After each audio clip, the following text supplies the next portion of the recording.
What it do, E-World, crisscrossing wires, and we're back with a little update.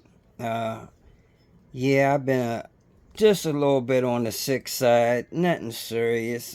Just not taking care of myself as I should. When you get to be this age, you really supposed to get checkups on the regular and stuff like that.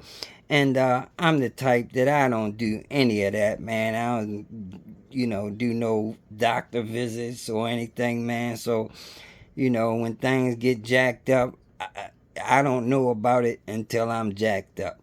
So, I mean, nothing real heavy. I was a little dehydrated because I drank too much damn coffee, not enough water. Plus, my iron had gotten pretty low, and come to find out, when your iron's low, your oxygen and all that stuff is not circulating as it should. And at the same time, my sugar levels and all that stuff was kind of out of whack. So, anyway, it finally made me have to go to the hospital and get myself checked out. But all is well. Taking a few medications to get me back on track, and feeling better already. I was wondering why, I didn't have any energy and was sluggish. And I mean, it just, I don't know, man. I just got real weak. So, yeah, that's what it was. But anyway, we getting back straight, and the first thing I wanted to do is start doing some work when I felt better, and that's what I'm getting ready to do now. Actually, I got a couple batteries to finish. That's what I really need to do. But in the meantime, I was changing I had started to change the freewheel on the Beast when I got sick. So I still got to put this freewheel on. The Beast is over there, all taken apart and everything. And, I just stopped as I was working on that. And that's the wheel right there off of the lightweight bomber. We got to replace this axle in it. The nut got cross threaded, and so the threads are all jacked up on that one. And there's really no fix for that unless you switch out with a new axle. I tried the tap and die set, and the threads were just too bad. And you really need some good threads when it comes to this axle stuff. So yeah. Anyway, you can replace these. However, you do need a hydraulic press. So my buddy has a hydraulic press at his job. So, he's going to press this in for me. And we're going to get the lightweight bomber back up and running. Actually, it's already been sold. So I just got to, fix this so I can get it to the person that purchased it. And yeah, just for FYI, letting you guys know that these things can be replaced.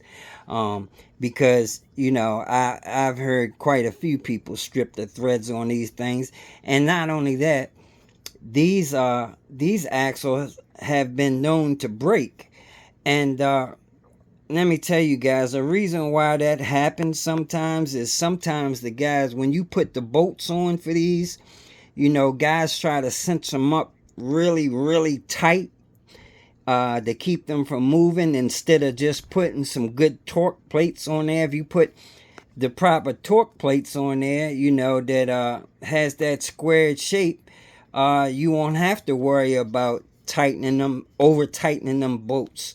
So you can imagine, if you have some bolts that are over tightening, you're putting a lot of stress on pulling this actual axle. So when you hit a pothole or something like that, it just makes it snap. So don't tighten up the bolts. Don't over tighten the bolts on these.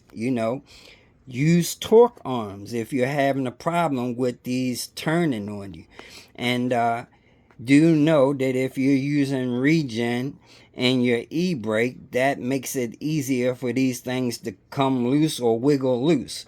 So when using e-brake, you have to have some really good torque arms on your bike, or torque plates. I say all the time, I use these ones right here, and I use a combination of them. I have like 3 on my bike on each side. These steel torque plates with that bolt that goes through. You see that bolt right there goes through that keeps it from opening up as well. When you're dealing with a motor that has a lot of torque, and like I said, the e-brake, this axle is trying to turn both ways, from the torque and acceleration going forward, and then from the e-brake counter force going backwards.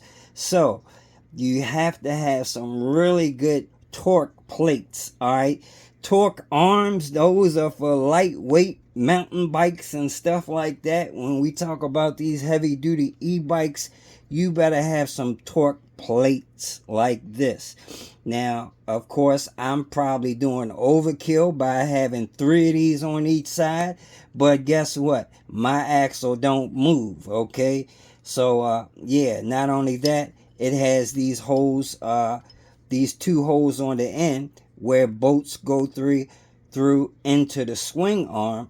That keeps these from shifting. So, yeah, these type of torque plates, they're must have in high power e-bikes. If you ain't running a high power motor, then you can get away with little small torque arms, all right? Or, maybe just having one of these on one side. But 642 newton meters worth of torque is what I'm getting on that 273. So yeah, I got 3 of these on each side. But anyway, another thing I want to mention is another difference between a 205 and a 273 is this actual axle itself is a lot thicker on a 273. This shaft right here is almost a half a size bigger than this one. So like I said, these break. I haven't heard of too many 273 axles breaking, probably because it's a lot thicker. And like I said, don't over tighten those bolts. But anyway, guys, that's where we're at. And yeah, I'm going to be back out there in a few. As soon as I get this freewheel on there, and we'll be back in action. All right, y'all. I appreciate all the get wells and all the well wishes I've been getting from a lot of you guys, man. Much appreciated. And yeah, I'm back in full effect. All right, y'all. Take it easy. Take care. Peace. We out.